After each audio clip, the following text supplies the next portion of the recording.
we're going to see the greatest boom in history. So let's go back to, in essence, I want to come back to the baby boom generation, how it's run its course. But explain the basic relationship between birth rate and economies. Yeah, birth rates and immigration. And consumption. Yeah, and consumption. People enter the workforce on average, age 20, 20 and a half, halfway between 18, high school graduation and college graduation. Up until that point, they're all expense. They're all a liability in economic terms. They're in a learning phase. Once they enter the Teenagers are a liability? Yeah, exactly.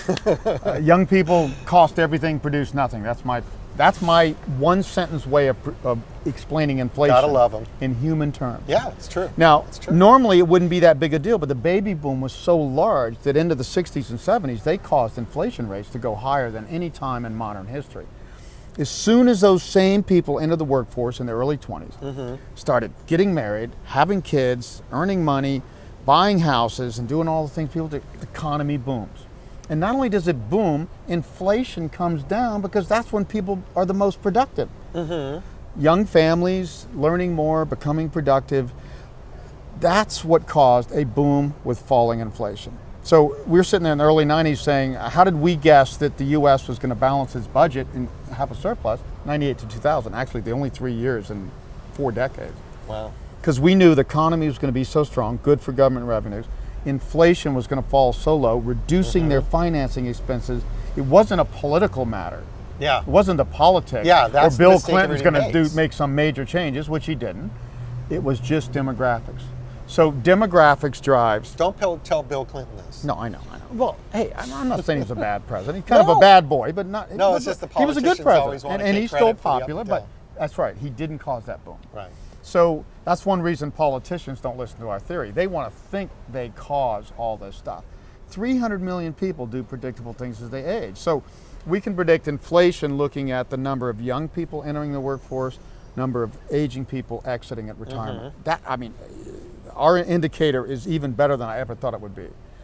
We can predict spending in the growth economy, 46-year lag on the birth index. Somebody's born at age 0, they will spend the most money today at age 46. We know this, we study cradle to grave demographics. They will plateau into age 50 where the baby booms right now. You know, they kind of hit that peak in 2007. They're kind of plateauing for a few years. Once their kids get fully out of the nest, they will just stop spending and savings will go up.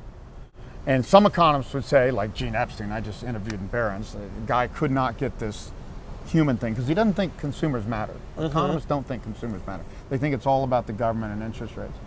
That they just robotically do whatever's put in place. If they lower interest rates, we'll spend more money. I'm like, well, wait a minute, Gene. Are these the same consumers you're talking about that don't change much? The same ones that were buying houses like crazy several years ago, borrowing like crazy, and now at the lowest mortgage rates in history, under 4%, they will not buy a house if you gave them one for free. So that's the problem with economists. They think it's the government, fiscal monetary policies, and certainly that has an impact. But since the 1930s, when the middle class kind of rose around the world, especially in the United States, people had enough income to have a real impact on the economy.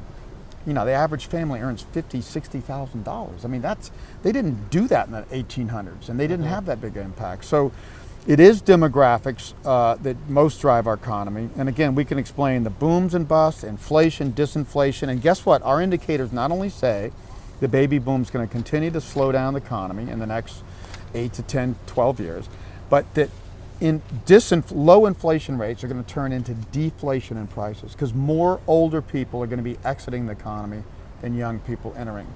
And again, this indicator we have has tracked inflation unbelievably for decades. So 46 years in advance, we can tell you when the economy is going to boom and bust. Any major country in the world.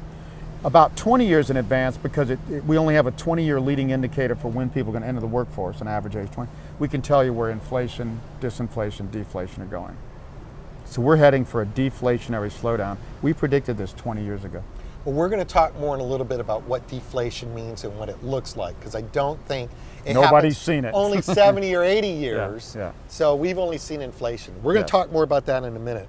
But I want to ask you about a couple other things, and this is just, You're a controversial guy in your career. You've been contrarian about Now, we don't several try to things. be controversial, Bruce. We just have different indicators, which ends up making us go, we don't try to be controversial. Yeah, and controversy is not We the just word, call it just the way our contrary. indicators call it, yeah. Well, let me ask you about a couple things here, because when I hear people that can't sit down and listen to the story, there's a couple sticking points, and I want to have you address these. Next great bubble boom, How to Profit from the Greatest Boom in History, 2006 to 2010, was published in 2006. And you predicted in that book that the Dow would hit 40,000 by the end of the decade, NASDAQ advancing at least 10 times from its October 2000 lows to around 13.5, potentially as high as 20,000. In your book, The Roaring 20s. Roaring 2000s. Roaring 2000s. Yes, you're right about that. Oh, gee, scrap all my numbers. I missed a decimal point. No, I'm just kidding. But the point is, in that book, you had a call, only a year remains before the Dow breaks 40,000, NASDAQ hit 20,000. So I've always seen your trends as accurate. I've Yeah. always seen your foundations as accurate. But sometimes you've missed the mark on levels. Yes, So no question. Tell me about that, because, people, when we have a lot of certainty and we're doing a breakthrough, people want that certainty, but yet some of these missed calls, people can get hurt. So where do we take it? Well, first of value, all, or, when we said the Dow was going to go higher, we got people in the stock market October 2002. What happened was, we were looking back, like you say, about every 70, 80 years, we get a similar cycle, booms and busts. We've only seen a credit bubble like this and a bubble boom back from 1914 to 1928, when automobiles were moving mainstream, and electricity and phones, and very low interest rates, all this similar sort of thing, where we had a big bubble, and then that bubble burst into the Great Depression. We call that the fall season in the bubble, the winter season in the burst.